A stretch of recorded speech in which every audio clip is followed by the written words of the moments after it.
Nak dengar bunyi motor ni macam mana tak? Kita start Okey, inilah bunyi dia. Peugeot Yoshimura.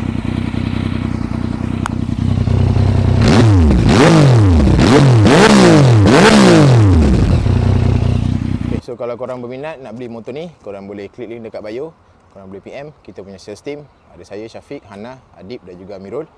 Okay, untuk confirmation kalau sebelum korang datang kedai, untuk confirmation motor ni masih ada lagi ataupun dah terjual, korang boleh call kita ataupun korang boleh WhatsApp kita. Okay, kadang-kadang call kita tak jawab sebab kita busy sikit kat kedai, so korang boleh WhatsApp kita dululah.